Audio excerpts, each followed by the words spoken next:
एक आदमी शंकर जी की पूजा करता था, तो पहले करता था गणेश जी की पूजा। तो श्री गणेश जी को बिठाए, आरती करे, गाइए गणपति जग वंदन, गाइए गणपति जग वंदन, गाए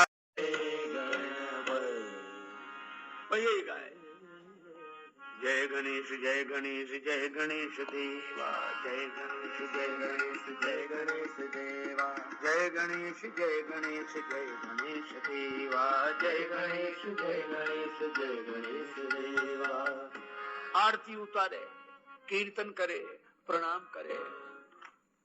पर कितने दिन किया मालूम? 7 दिन। कहने लगे गणेश जी बेकार, सुनते ही नहीं प्रार्थना, आज से आपकी पूजा बंद। सब गणेश जी की मूर्ति उठाई, ऊपर रख दी, अलमारी के ऊपर। आज से शंकर जी की पूजा शुरू करो। अब भगवान शंकर को बिठाया, नमः शिवाय ओम नमः शिवाय। अब शंकर जी की आरती, भवम भवानी सहितम नमामि करेगा। तो अगरबत्ती लगावे, तो हवा चल रही थी, तो अगरबत्ती का धुआं उड़कर गणेश जी की तरफ जाए। तो वो गणेश जी से बोला कि देखो, आप लोग पिता पुत्र हो सो ठीक है, पर ये पूजा पाठ का मामला है। ये क्या अर्थ हुआ कि हम अगरबत्ती शंकर जी को लगाएं, सुगंधी आप लो? पर हवा जा रही थी, वो रुका ही नहीं। बोला अच्छा मैं समझ गया। गया रुई ले आया और श्री गणेश जी की सूंड में रुई लगा दी। और गणेश जी की सूंड में जैसे ही रुई लगाई, वैसे ही गणेश जी प्रकट हो गए, वरदान मांगो वरदान मांगो वरदान। तो कहने लगा कि हमें क्या पता कि रुई लगाने से ही प्रकट हो जाते हो, नहीं तो रुई में कब की लगा देता, मैं तो अगरबत्तियां लगा रहा था। श्री गणेश जी ने कहा कि रुई लगाने से नहीं प्रकट हुआ हूं, आज कम से कम तुमने यह तो समझा कि मैं भी सुगंधी लेता हूं। तो भगवान की लीला बड़ी विलक्षण है। एक महात्मा कह रहे थे कि कृतज्ञ और कृतज्ञ का अर्थ समझते हो? हम कहा महाराज आप समझाओ। तो कहने लगे कृतज्ञ उसे कहते हैं जिसे 1 गिलास पानी पिला दो तो वो सोचता है कि हम इसके ऋण से तब ऋण होंगे जब बदले में इसे 1 गिलास दूध पिला दे। वो कृतज्ञ है जो याद रखे कि इन्होंने हमारे साथ क्या किया है।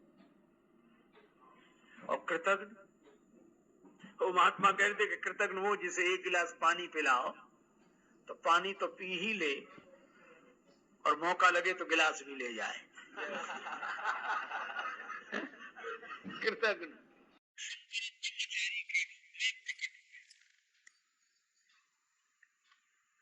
सखियों ने देखा कि ब्रह्मचारी बाबा आए, प्रणाम किया। महाराज कैसे? सुना है कोई देवी तपस्या कर रही है। हाँ महाराज कर रही, हम उसका दर्शन करना चाहते हैं। दर्शन क्या करोगे महाराज, अस्थि मात्र हो रहे हो शरीर, इसीलिए तो दर्शन करना है। तो दर्शन तो हो नहीं सकता, क्यों? वे तो प्रातः काल आती हैं और सायंकाल। ब्रह्मचारी बोले तो हमें कौन सा काम है, कहीं रुके, शाम तक दर्शन करके ही जाएंगे। ठीक है। अब ब्रह्मचारी के रूप में शंकर जी को तो कुछ लीला करनी थी। बोले सरोवर में बड़े सुंदर कमल के फूल खिल रहे हैं, अगर आज्ञा हो तो फूल तोड़ लें। हाँ, प्रवेश कर गए। अब कमल उतारते जाएं, आगे बढ़ते जाएं, कमल उतारें, आगे बढ़ते जाएं। अचानक जल में पहुंचकर डूबने लगे। अब बचाओ बचाओ बचाओ, डूब रहे बचाओ। तो सखियां तैरना जानती, तैरते हुए गई, हाथ बढ़ाया, आओ हम तुम्हें जल से बाहर कर दें। पर वो क्या बोले, दूर रहो, हमारा कोई स्पर्श मत करना।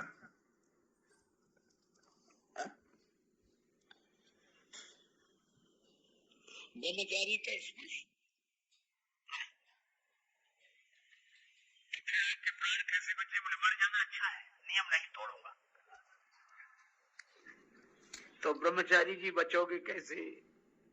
बोले जिस देवी ने तपस्या की हो, घर में न रही हो, वही मुझे पार करे।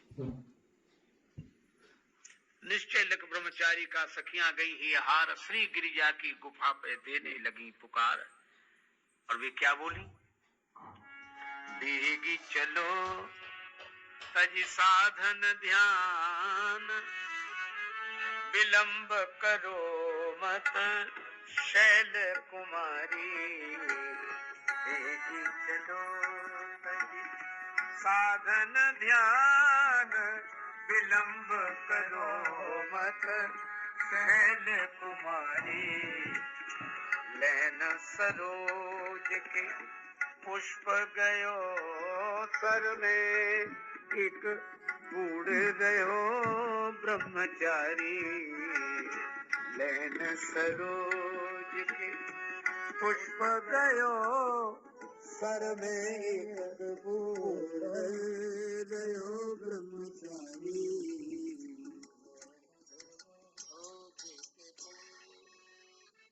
कमल उतारने सरोवर में गया, ब्रह्मचारी डूब रहा है। पार्वती जी तुरंत बाहर निकली और तीर की तरह तैरते हुए ब्रह्मचारी के पास पहुंच गई। हाथ बढ़ाया, ब्रह्मचारी मेरा हाथ पकड़ो, मैं तुम्हें जल से बाहर कर दूं। बायां हाथ, ब्रह्मचारी ने कहा कि बायां हाथ, अपमान कर रही हो हमारा, मर जाएंगे, अपमान नहीं सहन करेंगे। पार्वती जी ने कहा कीन तपस्या अवहिलो गारो तनमन चित्त, और दाया कर अर्पित कियो श्रीपति देव निमित्त।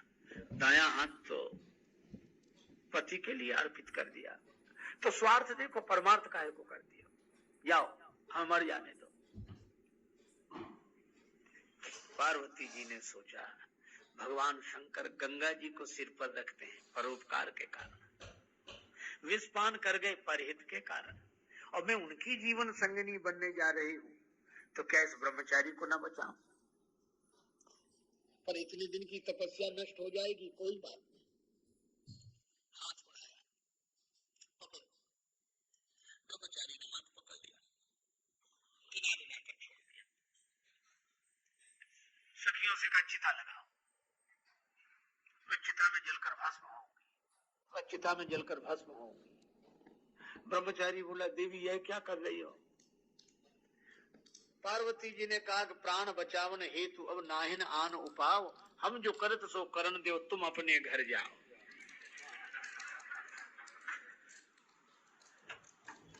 क्या करोगी? चिता में जलकर भस्म होंगी, अगले जन्म में फिर तपस्या करूंगी, और मान लो अगले जन्म में भी कोई ऐसी घटना घट गई तो फिर चिता में जलकर भस्म हो जाऊं, फिर अगले जन्म में तपस्या करूंगा। तो कब तक ऐसी तपस्या करती रहोगी? पार्वती जी ने कहा जन्म कोटि लगी रगर हमारी, बरऊ शंभु न तु रहूं कुमारी। 1 करोड़ जन्म तक मेरी प्रतिज्ञा है, शिव जी का वर्ण करूंगी, नहीं तो कुमारी ही रहूं। अब चिता की धू धू करके अग्नि जलने लगी, सखियां रोएं। और जैसे ही पार्वती जी ने प्रवेश करना चाहा, आयो समय पुनीत जब, आयो समय विनीत जब अग्निदान को सन्निकट, ब्रह्मचारी के भेष में भय भूत भावन पकड़ गए।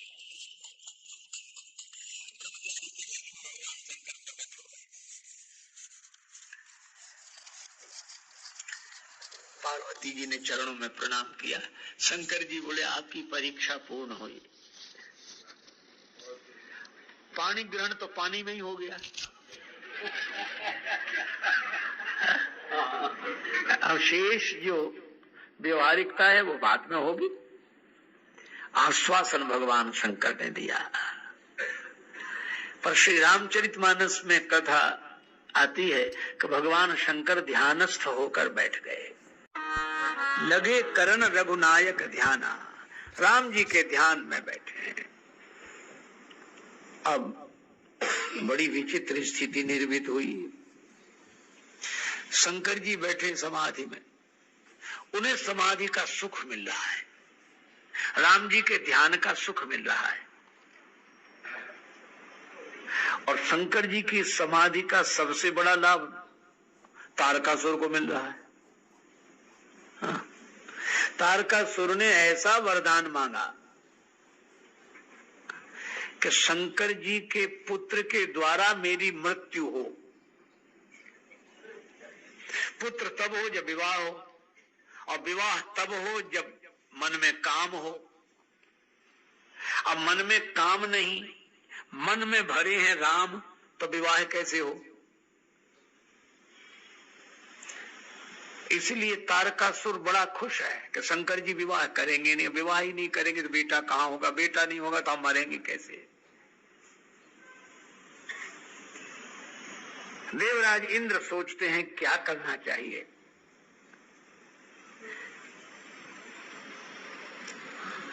का शंकर जी की समाधि भंग करनी चाहिए।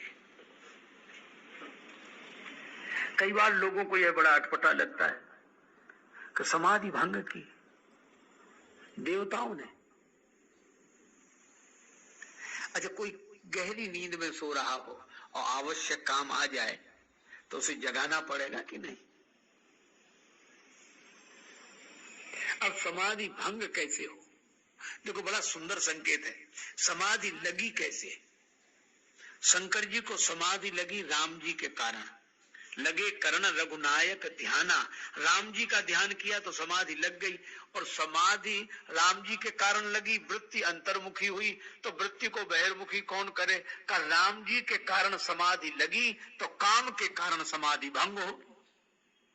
सीधी सी बात है। पठवो काम जाए शिव पाही, करे क्षोभ शंकर मन माही। कामदेव को भेज।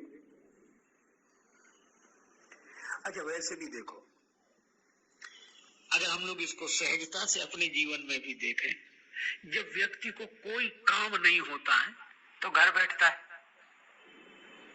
किसी से पूछो घर में क्यों बैठे हो? बोले कोई काम ही नहीं है। कोई काम नहीं है इसलिए घर में बैठे हो। अच्छा, घर छूटता कब है? काम आ गया, जरूरी काम आ गया। कई बार कहते ना, जरूरी काम आ गया। अच्छा, एक बात और है, दूसरा कोई कहे तो बुरा मानेंगे। हाँ? इनसे जब पूछो काम से जाना है, जरूरी काम है, और काम हमारे बिना हो ही नहीं सकता। सुबह तो जरूरी काम, दोपहर को तो जरूरी काम, शाम को तो जरूरी काम, रात को तो जरूरी काम। काम से जा रहे हैं। काम दूसरा कोई कहे तो बुरा मानेंगे, तो खुद कह रहे हैं काम से जा रहे हैं, मतलब गए काम से। काम से जा रहे हैं, और ये काम से जाते जाते बड़े बड़े काम से ही चले गए। और ये कामनाएं हमें स्थिर कभी बैठने नहीं देती। और काम का स्थान अगर श्री राम ले लें तो फिर बहिर्मुखी वृत्ति होती नहीं है। पर आवश्यक काम आ जाए तो काम की भी उपयोगिता है। शंकर जी की समाधि भंग करने के लिए कामदेव को बुलाया कि वृत्ति बहिर्मुखी हो, तो जो बाहर नहीं आए शंकर जी तो ये सारे संसार को नष्ट कर देगा तारकासुर। गया इंद्र के पास। देवराज इंद्र ने कहा कि मित्र आओ। कामदेव ने कहा कि मैं आ गया, लेकिन देवराज मैं हूँ कामदेव, मुझे कोई काम दो।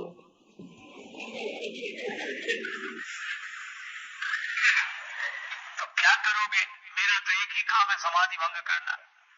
देवराज इंद्र बोले वही मैं कह रहा हूं, तुम समाधि भंग करने के लिए जाओ। अच्छा ठीक है, किसकी समाधि भंग करनी है?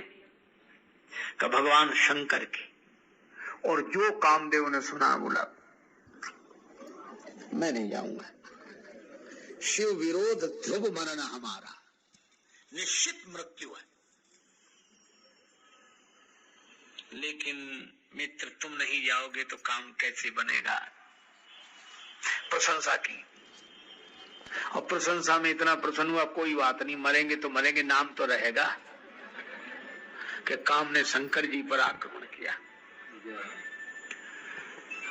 और क्या कहता? श्रुति कहे परम धर्म उपकारा, बड़ा उपकार। अच्छा, अब इस भले कामदेव से कोई पूछे कि तुम्हें शंकर जी पर आक्रमण करने के लिए कहा गया, तुम सारे संसार को क्यों परेशान करते हुए गए? ताकि पता लग जाए कि मैं काम शंकर जी पर आक्रमण करने जा रहा हूं। और काम का ऐसा प्रभाव, ऐसा प्रभाव, लता निहारी नवई तरु शाखा, लता निहारी नवई तरु शाखा, लता निहारी नवई तरु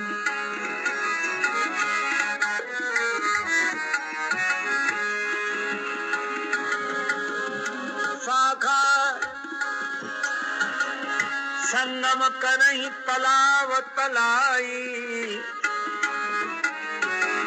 जहाँ असी दशा जड़न के बरनी, ओ कही सकई सचेतन करनी, लता निहारे न वही, न वही, न वही की शाखा लताओं से मिल रही है। तालाब आपस में संगम कर रहे हैं। देखई चराचर नारीमय जे ब्रह्ममय देखत रहे। पर ये काम का अतिरेक है। शंकर जी को लक्ष्य करके जाना चाहिए था, पर वहां तो धरी न काहू धीर, सबके मन मन सिज हरे। अद्भुत पंक्ति है ये, सबके मन मन सिज हरे। कोई ऐसा नहीं जिसका मन कामदेव ने हरण न कर लिया हो, कोई धैर्य नहीं रख पा रहा। अब तुलसीदास जी ने तो लिख तो दिया सबके मन मन सिज हरे, अब क्या लिखें? तो हनुमान जी प्रकट हुए, कहने लगे आगे लिखो, जे राखे रघुवीर ते उबरे तेहि कालम।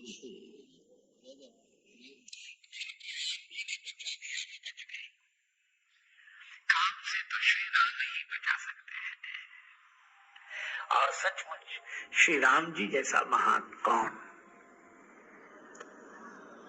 अब गया शंकर जी के पास, तब संसार थोड़ा शांत हुआ और इसने देखा कि शंकर जी बैठे, समाधिस्थ होकर बैठे। रुद्र ही देख मदन भय माना, बड़ा डर गया, लेकिन सोचा लौटना ठीक नहीं है, मरे तो मरे। मनन ठाने मन रचित उपाय, वो आम के पत्तों के पीछे छिप गया और शंकर जी को लक्ष्य करके वहीं से बाण की चोट की। अब श्री तुलसीदास जी कितना सुंदर ढंग से यह प्रसंग प्रस्तुत करते हैं कि काम ने आम के पत्तों की ओट से शंकर जी पर चोट की।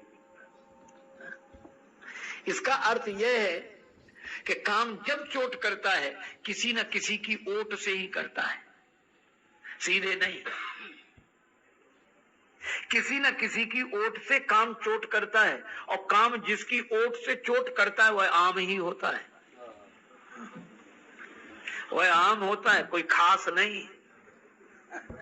पर काम के कारण आम भी खास लगता है। विषम बाण प्रवृत्ति विषम बाण जसके, तो ये साधारण नहीं है काम। इसने भगवान से मिला जुला नाम रखा। का भगवान का नाम क्या है? का राम। तो ये बोला हम हैं काम। भगवान राम तो राजीव नयन धरे धनुषायक, काम बोला हम भी काम कुसुम धनुषायक लीन है। का भगवान तो सकल की तुम अखिल भुवन पति, काम बोला हम भी सकल भुवन अपने बस कीन है।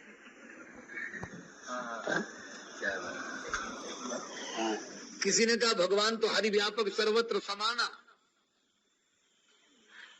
हरि व्यापक सर्वत्र समाना, काम बोला हम भी हैं। शंकर जी हमारे लिए भी कह रहे हैं, बिन बुप व्यापी सवहीं पन, बिना शरीर के व्यापेगा। कैसा मिला जुला नाम रखा। और राम जी जैसा कोई सुंदर नहीं, तो काम कहता हमारी तरह कोई सुंदर नहीं। इसका आशय केवल इतना है कि ये परमात्मा के बाद वाली शक्ति है। अच्छा, एक बात आपने कभी सोची होगी, क्रोध को देव नहीं कहा कि क्रोध। मन सीताराम सीताराम रट रे, तेरे संकट जाएंगे कट रे।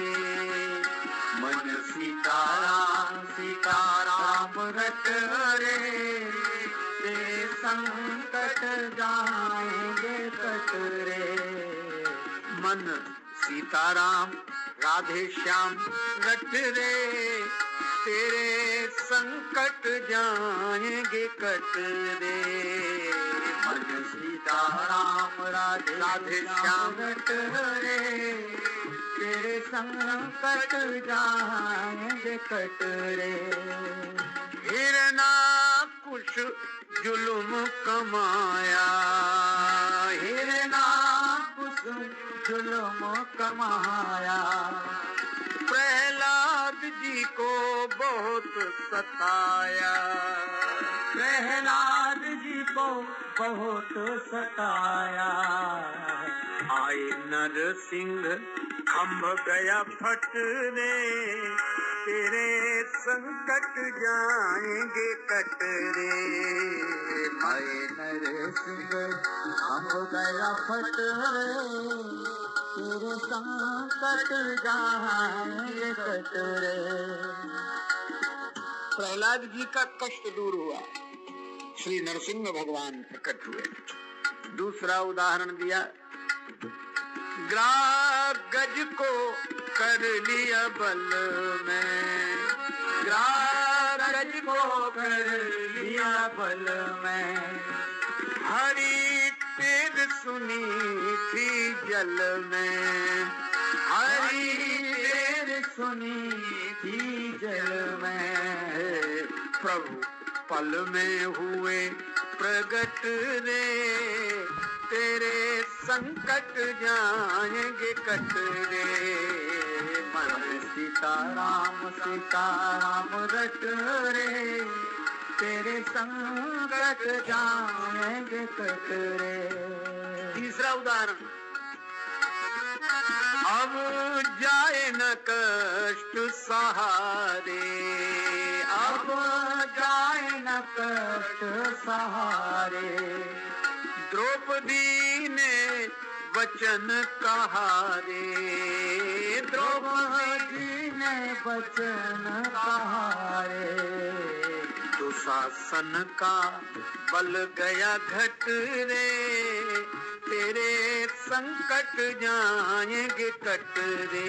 हे मन सीताराम सीताराम रट रे, तेरे संकट जाएंगे कट रे।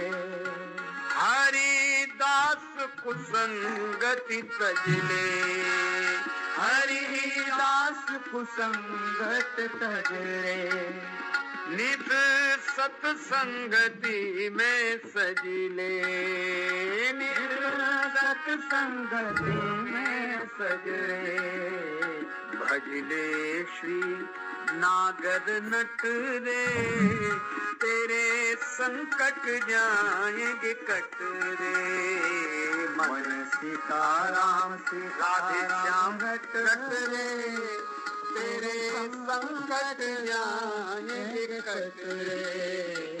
मन सीताराम राधे श्याम रट रे, जाएंगे कट रे। दुख में भगवान का स्मरण। अच्छा, एक अद्भुत बात है, भगवान शंकर स्मरण तो करते हैं, लेकिन हमारा दुख मिटाओ ऐसी बात कभी नहीं कहते। भगवान सब जानते हैं। प्रीतम को पतियां लिखूं जो कहूं होए विदेश, तन में मन में प्राण में तासों कौन संदेश। भगवान सब जानते हैं, इसलिए राम राम नाम स्मरण करते हैं। और कतहु मुनिन उपदेश ही ज्ञाना, कहीं मुनियों को ज्ञानोपदेश करते हैं। मननशील मुनियों को ज्ञानोपदेश करते हैं भगवान शंकर। ब्रह्म सत्यम जगन मिथ्या, इसका उपदेश करते हैं। और कभी कभी कतहु राम गुण करहि बखाना, भगवान राम जी के गुणों का वर्णन करते हैं। तो क्या शंकर जी दुखी नहीं है? यद्यपि अकाम तदपि भगवाना, भगत विरह दुख दुखित सुजाना। सती जी के विरह में दुखी हैं, पर वे सुजान हैं। इस क्षण में भी जानते हैं क्या करना चाहिए। भगवान शंकर की ऐसी दशा, प्रभु के प्रति पूरा समर्पण। हरम के पुजारी हरम चाहते हैं, कर्म के पुजारी कर्म चाहते हैं। न खुशी चाहते हैं न गम चाहते हैं, जो तुम चाहते हो सो हम चाहते हैं। अपनी मस्ती में। और इधर पार्वती जी तप के लिए जाती है। माता पिता को समझाकर, माता पिता को भी यह बात ठीक लगी। मातु पितहि पुनि यह मत भावा, तप सुखप्रद दुख दोष नसावा।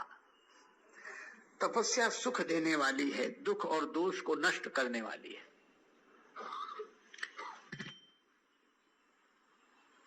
तपस्या हमें सुदृढ़ बनाती है।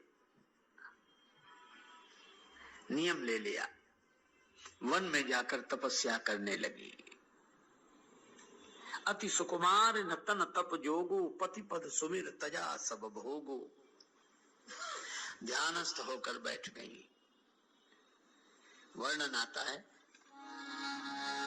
बेल पाती मही पर सुखाई, बेल पाती मही पर सुखाई। तीन सहस सम्मत सोई खाई, तीन सहस सम्मत सोई खाई, तीन सहस सम्मत सोई खाई। पुनि परिहरे सुखाने ऊपर ना, पुनि परिहरे सुखाने ऊपर ना। ओ महीनाम तब भय अपर ना, ओ महीनाम तब भय। कछु दिन भोजन बारी बतासा, किए कठिन कछु दिन उपवासा। और लगन एक ही। नमः शिवाय ओम नमः शिवाय, नमः शिवाय ओम नमः शिवाय, नमः शिवाय ओम नमः। तो तपस्या सफल होती है। ब्रह्मा जी ने कहा, अस तप काहु न की न भवानी। हे जगदम्बा, ऐसी तपस्या आज तक किसी ने नहीं की। आप तो साक्षात तपस्या है। तप करते करते तपस्या की मूर्ति हो गई। भय अनेक धीर मुनि ज्ञानी, बड़े बड़े धैर्यवान ज्ञानी तपस्वी मुनि हुए, लेकिन आप जैसी तपस्या किसी ने नहीं की। ब्रह्मा जी ने कहा, परिहर दुसह कलेश सब अब मिली हैं त्रिपुरारी। भगवान शंकर राम जी का विस्मरण नहीं करते, स्मरण करते हैं। और पार्वती जी भगवान शिव को पाने के लिए तप करती है। हम तो जरा जरा सी परिस्थिति में भगवान को, भगवान है नहीं हमारे, कुछ ध्यान ही नहीं रखते। काहे के भगवान। एक बार एक आदमी शंकर जी की पूजा करता था, तो पहले करता था गणेश जी की पूजा। तो श्री गणेश जी को बिठाए, आरती करे।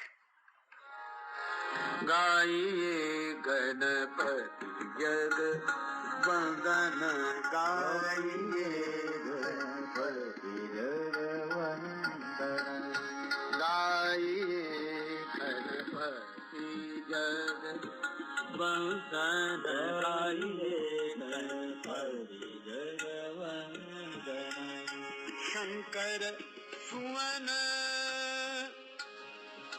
भवानी नंदन गाई गाइए गणपति जगवंदन गाइए गणपति। यही गाए जय गणेश जय गणेश जय गणेश देवा जय गणेश जय गणेश जय गणेश देवा जय गणेश जय गणेश जय गणेश देवा जय गणेश जय गणेश जय गणेश देवा। आरती उतारे, कीर्तन करे, प्रणाम करे, पर कितने दिन किया मालूम? 7 दिन। कहने लगे गणेश जी बेकार, सुनते ही नहीं प्रार्थना, आज से आपकी पूजा बंद। सब गणेश जी की मूर्ति उठाई ऊपर रख दी अलमारी के ऊपर, आज से शंकर जी की पूजा शुरू करो। अब भगवान शंकर को बिठाया, नमः शिवाय ओम नमः शिवाय। अब शंकर जी की आरती, भवम भवानी सहितम नमामि करेगा।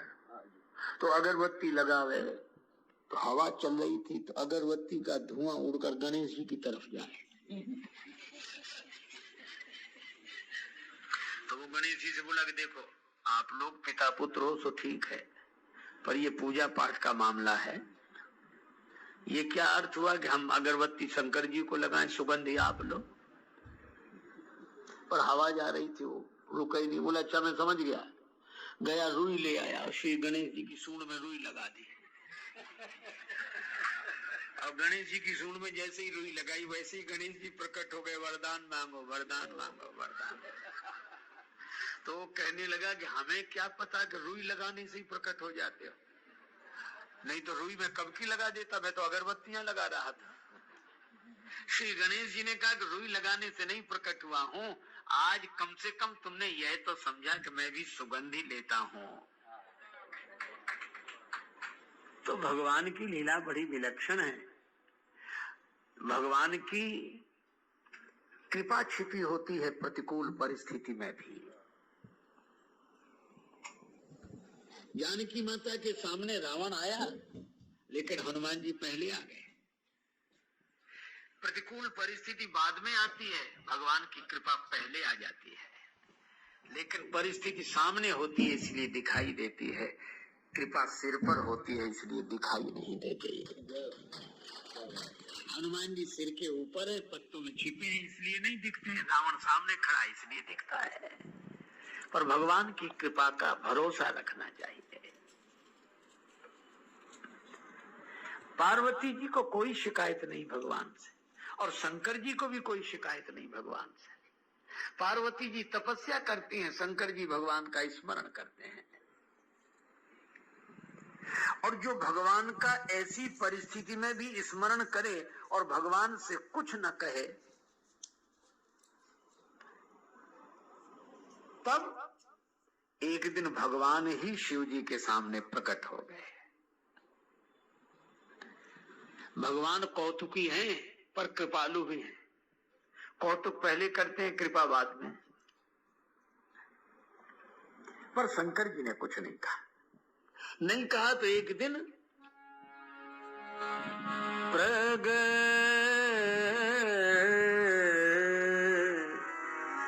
प्रगटे राम कृतज्ञ कृपाला राम कृतज्ञ। शब्द बड़ा सुंदर है। राम जी प्रकट हुए, पर कौन से राम जी? कृतज्ञ। कृतज्ञ का अर्थ, एक महात्मा कह रहे थे कि कृतज्ञ और कृतज्ञ का अर्थ समझते हो? उनका महाराज आप समझाओ। तो कहने लगे कृतज्ञ उसे कहते हैं जिसे एक गिलास पानी पिला दो तो वो सोचता है कि हम इसके ऋण से तब ऋण होंगे जब बदले में से एक गिलास दूध पिला दें। वो कृतज्ञ है जो याद रखे कि इन्होंने हमारे साथ क्या किया।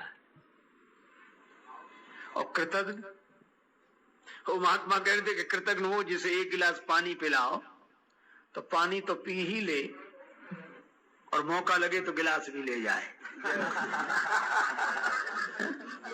कृतज्ञ। कृतज्ञ, जिसे याद हो, भगवान को याद है कि ये हमारे लिए कैसा व्यवहार करता है। हमने परीक्षा लेकर भी देखा पर विचलित नहीं हुआ।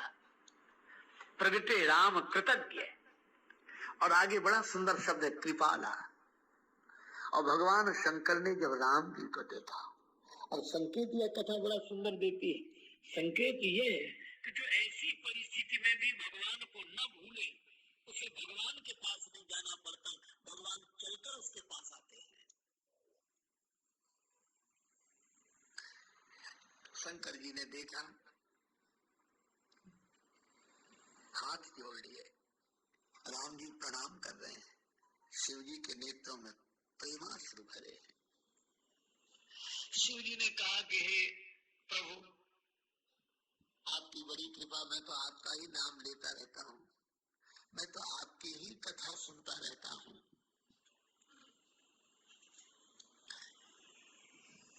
श्री राम जी बोले कि आप मेरी कथा सुनते रहते, आज मैं आपको कथा सुनाने आया। शंकर जी ने कहा कि प्रभु, आप कब से कथावाचक बन गए? आप कब से कथावाचक बन गए? राम जी ने कहा, हम तो जन्म से ही कथावाचक हैं। जन्म लेते ही पहला काम हमने किया कथा सुनाने का। भगवान राम का जब जन्म हुआ तो कौशल्या माता को कई कथा सुहाई मात बुझाई, यही प्रकार सुत प्रेम लहे, कथा सुनाई कि नहीं? तो राम जी तो जन्म लेते ही कथावाचक बने।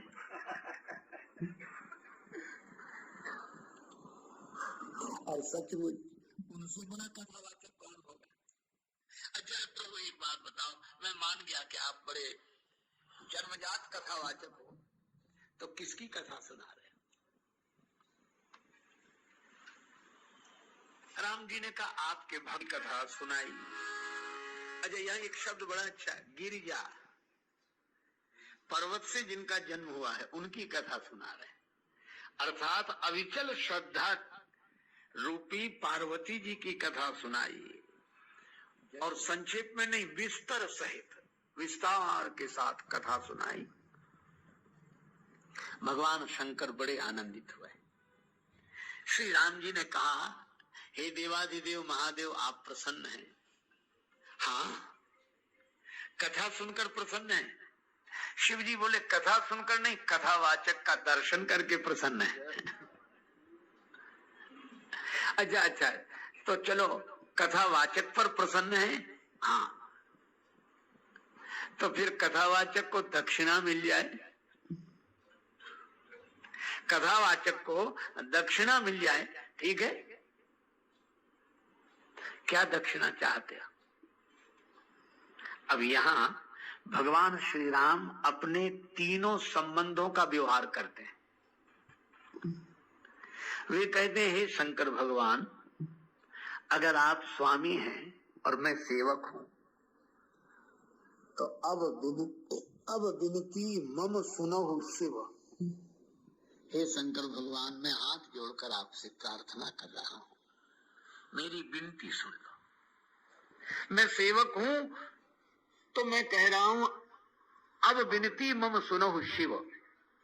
और अगर आप सखा मानते हैं तो जो मोह पर निज नेह, अगर आपका मुझसे प्रेम हो, दो संबंध। और तीसरा संबंध, अगर आप मुझे स्वामी मानते हो तो मैं आज्ञा दे रहा हूं, जाई विवाह शैल जय, पार्वती जी से विवाह करो। अब अंत में कहा, यह मोह मांगे दे हो, यही मांग रहा हूं। संबंध तीन है, तीनों संबंधों के आधार पर हमने कह दिया। और शंकर जी कैसे मना करें, क्योंकि सेवक स्वामी सखा सिय पी के।